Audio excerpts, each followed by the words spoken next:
The LUMIX G7 mirrorless camera, produced by Panasonic, is a popular choice amongst photographers and videographers, largely due to its range of features and its performance capabilities. Here are 5 interesting facts that you may not have known.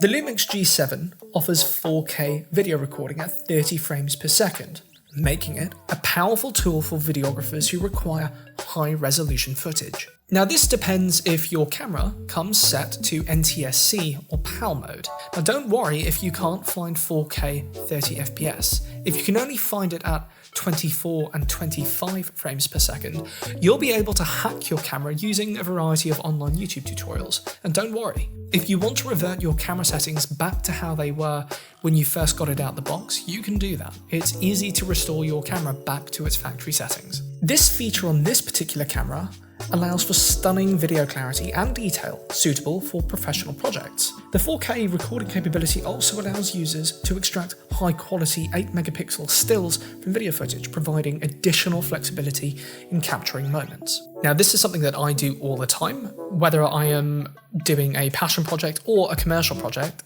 It doesn't really matter. I will find an important moment in the video clip, and then I will extract a single still from that video clip for my thumbnails, and I will then edit that picture to make it more relevant. Post-focus function. And this is one of the standout features of the LUMIX G7, which allows users to select the focus point after the photo has been taken. This is particularly useful in situations where it's difficult to determine the perfect point in advance. The camera achieves this by taking a series of photos with different focus points, which can then be adjusted in post-production, ensuring the best possible sharpness and focus for the subject. Now, just remember that this is only a feature that you can use for your photography. This does not apply to video capture. And also, if you want to use it, you need to make sure that your camera is updated to the latest firmware, which at the time of making this video, I believe is 2.0, but don't quote me on that, check it yourself. Fast and accurate autofocus. Okay, this is going to be a good one. The LUMIX G7 is described as being equipped with Panasonic's depth from defocus, DFD technology, which provides, in quotes, incredibly fast and accurate autofocus performance. Okay, straight away I can tell you that this is not true. I've had the G7 for a long time, and believe me, the autofocus is atrocious. It is not good, there is nothing good, it has never been good on the G7. It just isn't good, period. It's not the worst autofocus I've ever seen, but it most certainly isn't the best, and I would be very hesitant about buying the G7 if what you really want is something with excellent autofocus, because believe me, the G7 is not for you if that's what you're looking for. On the flip side of that, it is still decent autofocus. It gets the job done. If you're looking to do cinema stuff, you can always pull using manual focus, and also, again, as I said, the autofocus isn't the worst I've seen. The autofocus is not incredibly accurate. It hunts a lot of the time, and it pulls a lot, and you'll see the autofocus pulling to the right, especially when you are using telephoto lenses. You will see it a lot more when you are using telephoto lenses. High-resolution electronic viewfinder, also known as an EVF. The camera features a high-resolution 2.3K dot electronic viewfinder, providing a clear and detailed view of the scene being captured. This viewfinder offers 100% coverage, ensuring that what you see is exactly what you get in the final image. Now, this is very true. I have had no issues with my EVF ever since I've had my G7, but I have heard horror stories from other people who have had issues. Issues like the EVF stopping working altogether, or it going black. Now, if your electronic viewfinder goes black, you can fix that quite easily by clicking the FN5 function, which you'll find on the top left portion of your camera. If you start seeing rainbows or streaks coming across your screen, then that probably means your screen is broken, and I would get that checked out. Compact and lightweight design. The LUMIX G7 is designed with portability in mind, featuring a compact, lightweight body that makes it easy to carry around. Despite its small size, the camera doesn't compromise on build quality or ergonomics. The camera's design includes a comfortable grip, intuitive control layout, and a durable build, making it suitable for both casual use and more demanding photography tasks. Its portability is a significant advantage for travel photographers or anyone who needs a versatile camera that won't weigh them down. Believe me, this fact alone becomes ever more appealing with the more camera gear you buy. The more you buy, the more it weighs, and the more it weighs, the slower you become. Also, it's really easy to get lost when you have too much gear to choose from. You need to know precisely what it is you're going to shoot, why it is you're going to shoot it, and how it is that you're going to shoot it. And once you have that in mind, it becomes a lot easier to just say, right, I'm going to take these 2 or 3 select pieces of items and I am just going to work with that because that's all I need. That is the way that I would do this, that would be my approach, and that is what I would recommend. These features make the LUMIX G7 a powerful and versatile option for both professional and amateur photographers and videographers. Now let's talk lenses. The main difference between a 25mm prime lens and a 100-300 vario zoom lens, apart from cost, lies in its focal length, versatility, aperture size, weight, and optical quality. These differences significantly impact the picture quality and the shooting experience.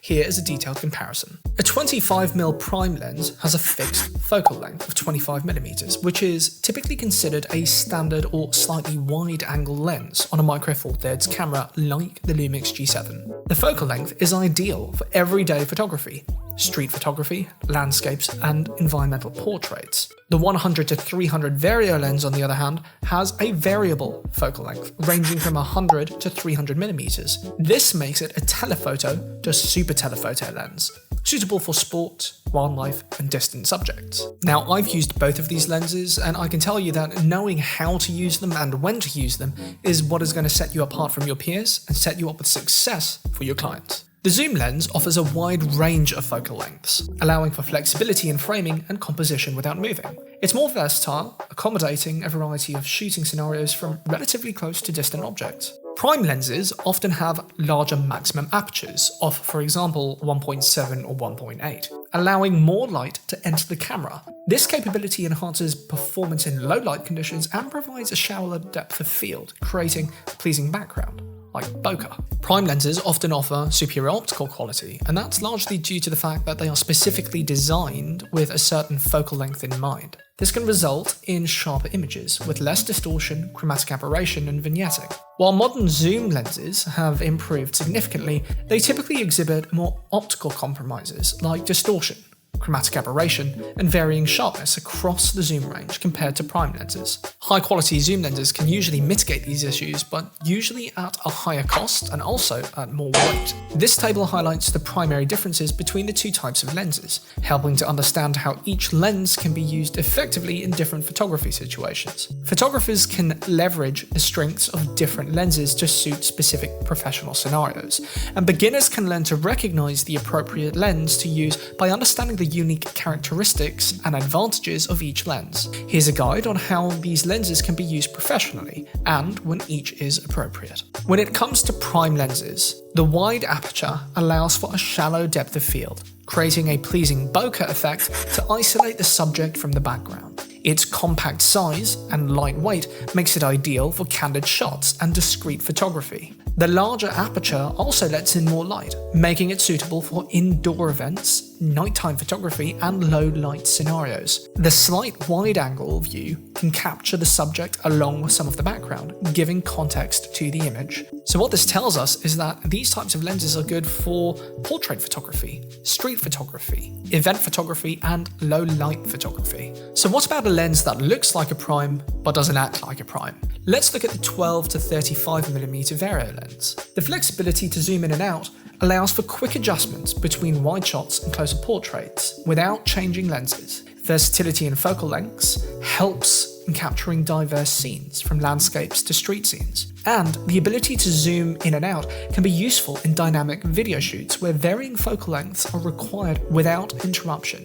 So what this tells us is that a 12-35mm vario lens would be ideal for event photography, for documentary and travel photography, and for video production. On the other hand, the long range of a 100-300mm vario lens helps in capturing distant animals without disturbing them. It enables shooting of athletes from a distance essential for field sports, races, or any other large venue. And longer focal lengths can help in capturing detailed shots of celestial objects. It also allows for detailed shots of distant landscapes, mountains, or subjects that are not easily approachable. So this tells us that the 100 to 300 vario lens would be ideal for nature and wildlife and sports and astrophotography. It's important to recognize when to use each lens. You use the 25mm prime lens when you need superior image quality with less distortion and chromatic aberration. It has a larger aperture of 1.7, which is beneficial for low light conditions, and it also achieves shallower depth of field.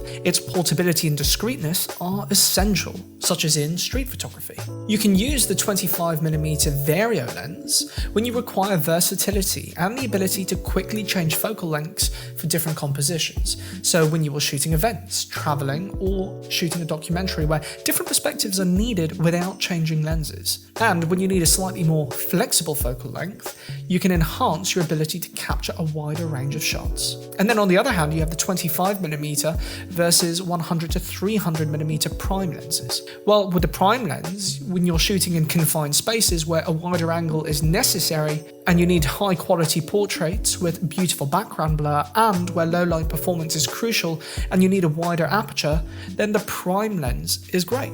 On the other hand, if you need to capture distant objects or subjects such as wildlife, sports events, or landscapes, and you need to maintain a distance from the subject such as in wildlife or candid photography, the ability to zoom in on details is essential.